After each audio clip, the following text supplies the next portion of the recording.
Terus yang kedua ini yang jarang tersentuh di masyarakat kita, al-gharimin, atau ada anak rantau, misalkan dari anak di luar daerah kita yang kemudian kuliah di kita, belajar di Blitar seumpama. Kira apa ada jenis zakat lain yang bisa dipergunakan selain beras sama uang itu, Pak? Oke, ya, kita manfaatkan bulan Ramadan ini sebagai bulan penuh keberkahan, bulan sebagai peningkatan ibadah, sehingga kita menjadi orang yang bertakwa di hadapan Allah Subhanahu wa Ta'ala, dan mudah-mudahan kita semua termasuk orang-orang yang makbulin, diterima segala amal perbuatan kita di sisi Allah Subhanahu wa Ta'ala.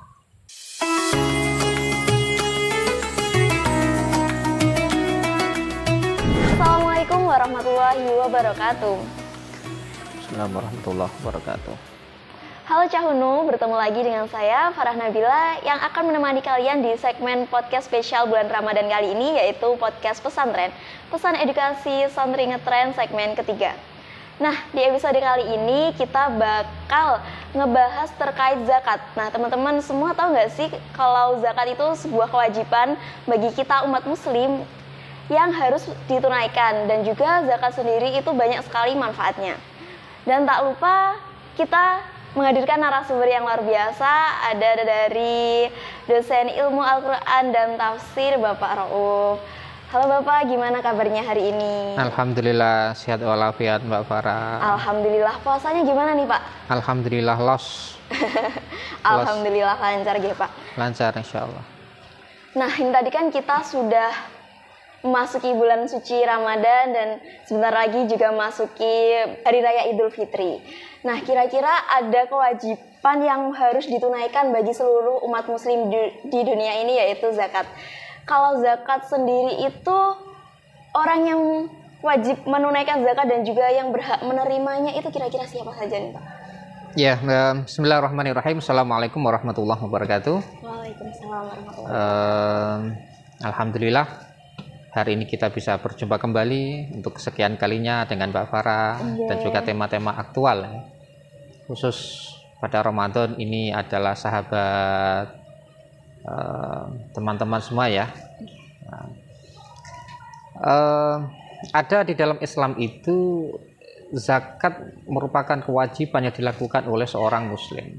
Jadi ketika ada orang mengucap kalimat syahadat, asyhadu an la ilaha illallah wa anna muhammadar rasulullah, maka dia sudah kewajiban untuk zakat. Yang kedua, ketika ada anak baru lahir, ceprot umpama, maka sejak saat itu pula dia sudah kewajiban untuk mengeluarkan zakat atau dizakati. Kalau dalam kandungan juga tidak. Nah, ini kewajiban-kewajiban yang harus kita tunaikan sebagai seorang muslim, meskipun muslim kita itu dari orang tua kan begitu. Terus yang kedua, terkait tadi itu, kira-kira siapa saja sih, atau untuk siapa saja sih yang harus dikasih zakat? Ini ada beberapa klasifikasi tentunya. Ada 7 golongan ya. Yang paling pokok itu sebetulnya adalah orang-orang yang fakir miskin, itu menjadi prioritas utama. Kalau kita melihat indeks kita itu kan di Indonesia itu kan sebenarnya kan banyak sekali kan yang bisa kita salurkan zakat kita, sehingga zakat itu tidak menumpuk di dalam satu daerah gitu loh. Ya, persoalan kita itu kan biasanya kalau di dalam satu desa itu kan bertumpuk-tumpuk, gitu. Ada dapat dari masjid ini, dapat dari masjid ini, dapat lagi. Ini kan persoalan sebetulnya yang harus diatasi bersama. Sehingga kenapa di dalam zakat itu ketimbang ini tertumpuk di dalam satu titik, berarti cari itu kira-kira wilayah-wilayah mana yang yang bisa untuk mendapatkan saluran zakat itu. Bahkan ini secara fikih ini, apakah boleh kita itu mengekspor zakat ya di luar negeri umpama ya? Itu diperbolehkan kalau memang misalkan di Indonesia itu sudah terpenuhi semuanya, baru boleh diekspor ke luar negeri yang memang yang memenuhi kategori itu tadi, terutama fakir miskin. Nah, itu kalau memenuhi. Jadi waktunya otomatis kan ya jangan di malam lebaran kan begitu. Jadi waktunya sejak awal itu lebih baik. Ini asam yang pertama ya, fakir miskin gitu kan. Nah, terus yang kedua ini yang jarang tersentuh di masyarakat kita, al-gharimin, al-gharim. Jadi orang yang punya banyak hutang. Nah, awal kan misalkan dia punya perusahaan. Perusahaan. Dulu dia jaya kan, kemudian bangkrut, punya banyak hutang menumpuk, maka dia wajib kita kasih zakat. Boleh. Sementara kadang ini kan di masyarakat kita kan tidak, lah kusuk sugih lah butuh zakat. Padahal utangnya menumpuk. Padahal secara dohir rumahnya bagus, tetapi di internal keluarga misalkan buat makan besok itu bingung, rumahnya sudah tergadaikan seumpama, kan susah nih. Nah ini kan menurut kepekaan dari amil, dari masyarakat, tokoh agama untuk menggeret mereka, dan itu juga masuk dalam kategori menerima zakat. Yang menerima zakat. Ini yang beberapa yang penting. Yang ketiga ini yang penting ya juga itu fisabilillah. Fisabilillah itu orang-orang yang misalkan dalam rangka thalabul ilmi. Kita kan luput ini biasanya zakat ini, luput ini. Orang thalabul ilmi entah itu ada anak orang kaya atau orang miskin ya, atau orang pertengahan, selama status dia itu thalabul ilmi maka dia itu juga berhak menerima zakat. Sehingga misalkan di pondok-pondok pesantren umpamanya, atau ada anak rantau misalkan dari anak di luar daerah kita yang kemudian kuliah di kita, belajar di Blitar seumpama, ya itu dikasih itu ya legal secara syar'i itu boleh gitu loh. Boleh. Nah ini kan iya ini kan luput dari kita. Kadang kita kan ya begitu, persoalan itu menumpuk dalam satu titik itu tadi. Nah ini ya begitu, beberapa yang kelompok asnaf yang kira-kira ya perlu perhatian kita ya, Nah tadi kan ngomongin soal anak rantau nih Pak, kan di UNU Blitar sendiri pastinya juga banyak anak-anak rantau yang berkuliah mencari ilmu di UNU Blitar. Nah untuk mereka yang nggak bisa pulang nih ke daerahnya, kira-kira kalau zakatnya diwakilkan itu bagaimana ya Pak? Ini menarik ya, di masyarakat kita itu ini masih tabu ya, bahwa boleh secara fikih itu zakat itu diwakilkan itu sangat boleh sekali. Kayak tadi misalkan dia tidak pulang ya, statusnya kan sabilillah, berjuang di jalan Allah itu talabul ilmi. Maka orang tuanya mengatakan begini, nanti tak zakati ya, tak zakati dari rumah. Ya sah itu zakatnya, kan sah itu zakatnya. Sehingga zakat si anak ini tadi kemudian diwakilkan oleh orang tua. Lalu terkait masalah niat umpama, bagaimana niatnya? Misalkan nawa itu zakat al-fitri, anurija zakat al-fitri, nafsi itu kalau untuk anak berarti untuk anak fardhu lillahi ta'ala. Dan sebetulnya niat itu nggak harus bahasa Arab kok. Cukup misalkan Gusti niat ingsun zakat damel kagem putra kula, pun selesai. Putra kula sinten, apakah perlu disebutkan nama? Disebutkan lebih baik. Kalau nggak disebutkan ya cukup, Allah kan Maha tahu, nggak perlu kita mendikte Tuhan kan begitu. Nah itu boleh. Nah, sehingga kasusnya itu boleh mewakilkan zakat untuk anak yang dirantau. Pun demikian boleh seumpama orang tua itu menzakatkan anaknya. Anaknya misalkan kalau dalam fikih kan ada perdebatan. Yang boleh dizakat ketika anak itu belum menikah, belum punya tanggungan. Tapi kalau sudah punya tanggungan, apakah diperbolehkan? Misalkan sudah punya keluarga gitu kan, keluarganya jumlahnya 4. Nah, tiba-tiba orang tuanya karena pengen zakati anaknya, padahal anaknya juga mampu,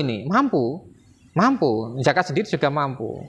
Nah, kemudian orang tuanya bilang, Nduk, tak zakati yo gitu. Mbah Kung pengen zakati sampean kabeh kok. Nah, apakah boleh secara fikih? Boleh, secara fikih itu boleh. Kita kan perdebatan fikih kan ya nggak oleh. Kalau itu mampu kan begitu.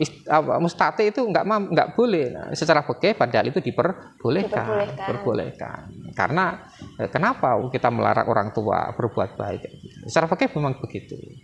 Nah, ini yang harus jadi catatan bersama. Tidak apa-apa. Jadi tidak perlu dipersoalkan gitu. Nah, gitu. Berarti untuk seseorang yang sudah berkeluarga pun ketika orang tuanya mau menzakatkan anaknya itu diperbolehkan ketika orang tuanya juga berkecukupan gitu ya Pak? Nah ini saya ambil pendapat ini di kalangan juga bekas itu nggak masalah lah, bahasa nggak jadi persoalan. Ini persoalan. Memang ada sebagian pendapat yang membolehkan, ada sebagian pula ya tidak membolehkan karena apa? Sudah mampu, kan mampu. Begitu, sudah mampu mencukupi keluarganya gitu. Tapi pada dasarnya tidak menjadi persoalan kok. Oh, seperti itu. Lalu di Indonesia sendiri kan kalau zakatnya umumnya pakai beras nih ya Pak? Kalau enggak ada yang pakai uang gitu. Nah, kira-kira apa ada jenis zakat lain yang bisa dipergunakan selain beras sama uang itu Pak? Zakat itu sesuai dengan kebutuhan masyarakatnya. Kalau makanan pokok orang Indonesia itu beras ya beras. Misalkan di Indonesia Timur bukan beras, sagu misalkan, maka zakatnya harus sagu. Nggak boleh dipaksakan beras, karena kebutuhan pokoknya, makanan pokoknya itu sagu. Kalau dibentuk uangkan saumpama ya harga sagu, bukan harga beras gitu. Di Papua saumpama makanan pokoknya misalkan ya, nggak suka beras misalkan, sukanya nasi jagung, ya. Maka zakatnya dengan nilai jagung itu tadi. Kalau di Arab itu kan gandum ya, maka sesuai dengan gandum itu. Nah, jadi standarisasinya itu sesuai dengan kebutuhan pokoknya. Nah, itu enggak misalkan beras kita itu kan makanan pokoknya kan beras. Kemudian kita beras pakai zakat kemudian pakai nilai jagung ya nggak bisa. Nah, nggak kafaah itu nggak bisa. Nah, jadi inilah kenapa di dalam fikih itu ada namanya lokalitas ya, ini menjadi suatu ketentuan hukum gitu. Berarti seseorang yang mau berzakat itu tergantung domisili tempatnya, makanannya apa gitu ya Pak? Domisili tempatnya, termasuk saumpama Mbak Farah kan orang Indonesia, dilalah menikah dapat orang Perancis, ya, dapat Perancis itu kan. Sana kalau makanan pokoknya itu bukan beras misalkan, gandum kan gandum sana, kira-kira begitu ya. Maka nggak bisa sampean itu, saya kan orang Indonesia, ukuran saya harus beras, nggak bisa. Sampean harus mengikuti Perancis, kan begitu itu. Nah, ya gitu kira-kira begitu secara begitu. Berarti sama aja kalau orang misal berlibur ke luar negeri nih Pak pada bulan Ramadan ini dan itu nggak menetap di sana, itu berarti juga zakatnya mengikuti daerah tersebut. Nah, kalau dia itu misalkan tidak menetap, nah ini dalam fikih itu pembahasannya panjang gitu loh, panjang. Kalau misalkan katakanlah di Amerika gitu kan, dia di sana cuma 2 bulan gitu, 2 bulan ya refreshing lah. Maka bagaimanakah mengeluarkan zakat di Amerika? Di sana kan ada komunitas orang Indonesia di sana, ada kedutaannya. Maka dia harus mengeluarkan makanan pokok yang dia makan. Berarti beras toh. Beras. Kecuali kalau dia itu sudah ganti warga negaraan atau mukim lama di sana. Keluarganya itu orang Amerika, semua orang Amerika, dan dia sudah mengikuti pola makan Amerika, maka ya itu bukan beras lagi begitu. Seperti itu. Iya. Tergantung orangnya lama enggaknya di sana mungkin atau tidak. Iya, dan itu juga tergantung dia itu ada komunitas apa tidak, komunitas orang Indonesia apa tidak gitu. Di dalam kaidah usul fikih itu kan ada al-'adatu al-muhakkam, bahwa kebiasaan-kebiasaan masyarakat itu bisa menjadi suatu hukum. Dan juga di dalam fikih itu dikatakan bahwa al-ahkam hukum-hukum itu bisa berubah sesuai dengan azminah wal amkinah wal awaid, sesuai dengan ruang dan waktu dan tantangan yang dihadapi. Jadi fikih itu gampang. Jadi makanya kalau di dalam kaidah para ulama gitu, man tabakhara fi ilmu usul wal usul fi fiqh wa usulihi, barang siapa yang menguasai ilmu fikih dan usulnya, maka beragama itu mudah sekali. Seperti itu. Nah, kalau untuk besaran zakat sendiri itu bagaimana Pak? Apakah kalau kita punya beras 1 kilo, punya uang 10.000 ya segitu atau gimana nih Pak? Besaran zakat dikitakan secara fikih itu ditentukan. Fikih itu ijtihad para ulama ya. Di Quran nggak ada. Kita kan 2,5 kilo ya. 2,5 kilo. Zakat kita 2,5 kilo. Itu pokoknya gitu. Tapi kan kita misalnya barang-barang yang dijual itu kan ya 3 kilo kan. Kan 3 kilo itu. Berarti yang 2,5 kilo itu menjadi kewajiban kita. Yang 0,5 kilo ya, itu menjadi sedekah, bukan zakat itu.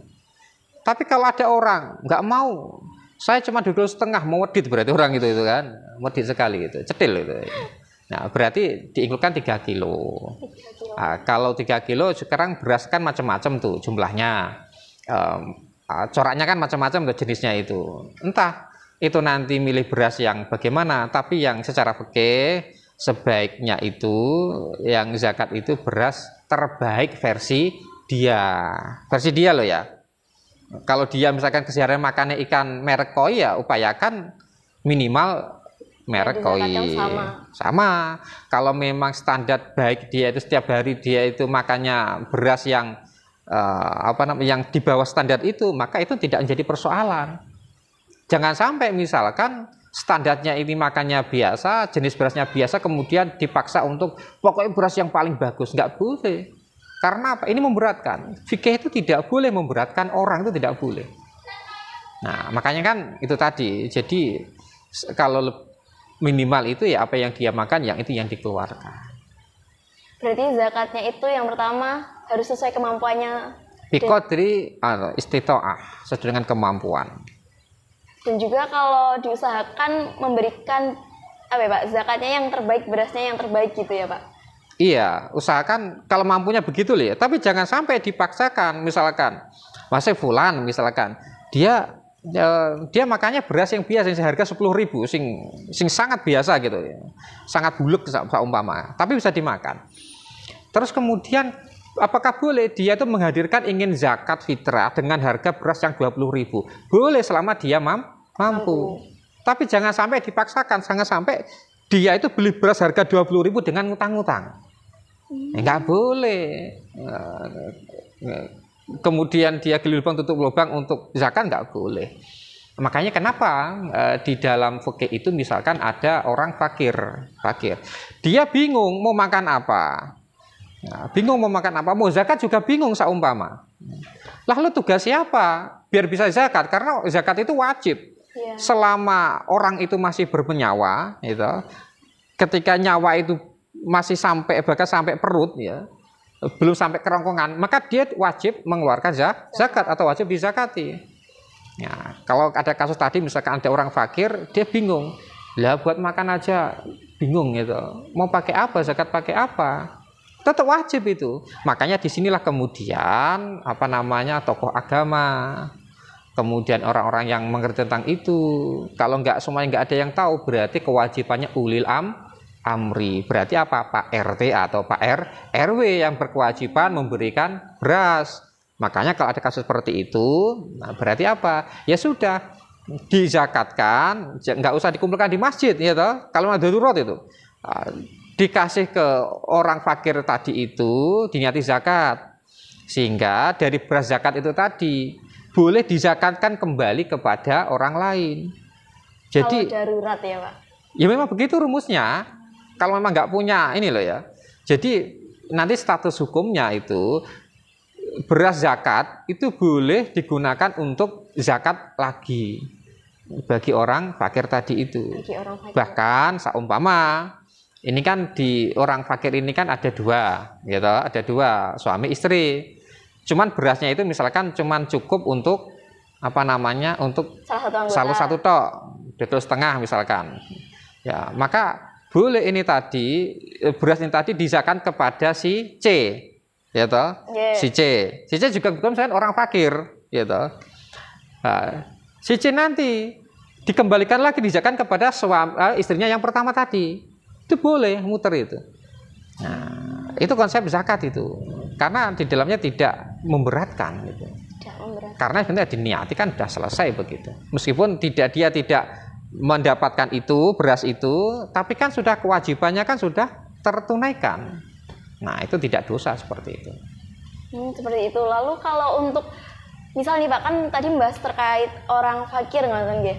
Nah, misal orang tersebut pada tahun ini itu belum mampu. Nah, kebetulan di tahun berikutnya itu alhamdulillah sudah mampu. Berarti itu sudah diwajibkan untuk membayar zakat lagi menggunakan dana pribadi gitu. Iya, kalau dia sudah mampu. Makanya di dalam fikih itu kalau ada orang Islam nggak mampu, apalagi menaikkan kewajibannya terkait masalah zakat, maka ulil amri, kan pemimpin. Pemimpin yang paling bawah itu kan grassroots itu kan adalah Pak RT dan Pak RW harus bertindak. Lah seumpama dari mana dananya Pak RT RW? Dari kas. Kalau memang tidak punya uang kan begitu. Ya dari kas itu tadi. Pertanyaan adalah kalau sama Pak RT RW-nya orang non muslim bagaimana? Kan begitu toh. Apakah boleh diperbolehkan menggunakan dana kas itu? Ya diperbolehkan. Jadi ulil amri itu tidak harus muslim kan gitu.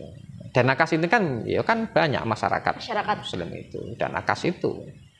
Seperti itu. Kalau untuk batasan mengeluarkan zakat itu kan di setiap masing-masing daerah sholat Idul Fitrinya beda-beda antara Blitar, Kediri, Malang kan beda-beda. Atau kita itu menggunakan batasan daerah masing-masing atau menggunakan di Indonesia nih Pak? Iya, batasan tolak ukurnya adalah daerah masing-masing. Misalkan ini ada orang ini radi balilu ya, radi tasahul. Jadi gampang no zakat saumpama. Wes sesuk-sesuk wae lah. Dilalah umpama itu habis subuh itu. Belum zakat saumpama ya, belum zakat. Nah, sementara di daerah Blitar kita umpama ya, itu jam 7 baru sholat idnya. Nah, kemudian di Kediri itu seumpama jam 6. Atau seumpama di wilayah Blitar itu Masjid Agung gitu. Masjid Agung itu misalkan jam berapa? Jam 8 gitu, jam 8. Tapi di daerah kita seumpama di sini itu jam 7 ya. Maka kalau kita hidup di sini maka ya jam 7 itu. Jadi standarnya bukan daerah yang lain tapi tempat kita tinggal. Bahkan kalau secara fikih itu misalkan antara beda desa gitu loh. Beda desa itu. Desa kan setiap desa kan punya masjid masing-masing. Maka jadi ukuran itu adalah desanya itu. Desanya tempat tinggalnya. Ini menurut sebagian ahli fikih kan diambil yang mudah itu kira-kira begitulah biar mendapatkan kewajibannya itu tadi. Nah, itu batasannya. Tapi kalau seumpama dia itu lupa, dilalah sudah takbiratul ihram, sudah Allahu Akbar. Dia lupa belum zakat. Maka dia melakukan zakat pun itu masuk sedekah. Nggak bisa dikategorikan zakat. Otomatis dia selama 1 tahun itu dia tidak pernah zakat. Otomatis dosa. Tidak ada yang namanya qadha zakat, tidak ada. Pertanyaannya adalah ngapain selama 1 bulan ini gitu. Padahal di waktu zakat itu kan boleh dikeluarkan mulai dari awal puasa sampai sebelum sholat id. Kan begitu kan. Berarti kan mempergampangnya agama. Ya nggak boleh seperti itu.